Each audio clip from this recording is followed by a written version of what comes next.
İlimiz hem tarım hem de hayvancılık anlamında hem bölgemizin hem ülkemizin önemli illerinden biri.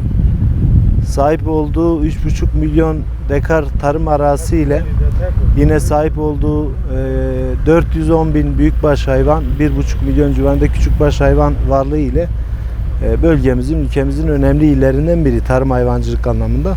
Bu sene 2022 yılı hamdolsun çiftçilerimiz için, üreticilerimiz için çok bereketli bir dönem oldu.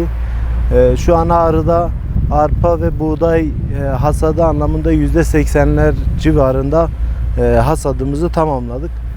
Bu sene geçen yıla oranla büyük bir memnuniyet var. Geçen yıl malumunuz kuraklıktan kaynaklı Ağrı ilimizde %40 civarında arpa ve buğday ekim alanlarımızda verim kaybı oldu. Tabii Tarım Orman Bakanlığımız kuraklık desteğiyle bunu önemli bir ölçüde giderdi. Fakat yine de çiftçimiz geçen yıl kuraklığa bağlı olarak ciddi bir problem yaşadı. Bu sene ise hamdolsun verimlerimiz çok yüksek. Geçen yıl toplam 3,5 milyon dekar tarım arazisi içinde 660 bin dekarı arpa ekim alanımızdı. Yine 870 bin dekarı da buğday ekim alanımızdı. Geçen yıl toplamda 93 bin ton arpa rekoltemiz oldu. 125 bin ton da buğday elde ettik. Fakat bu yıl hem biraz önce çiftçilerimizin de ifade ettiği gibi neredeyse %100'lük bir verimde geçen yıla oranla %100'lük bir artış var. Bu da bizi çok sevindiriyor.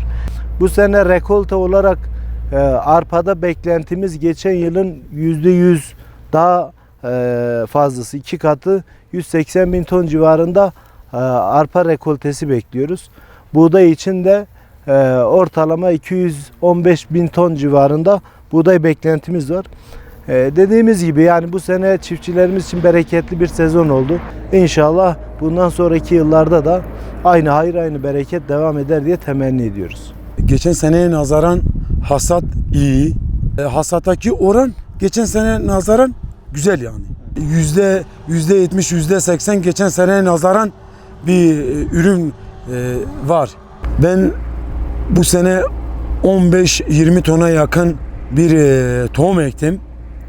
Beklentim bir 100 tondan fazla bir beklentim var. Şimdiye kadar hasat ettiğim araziden memnun kaldım.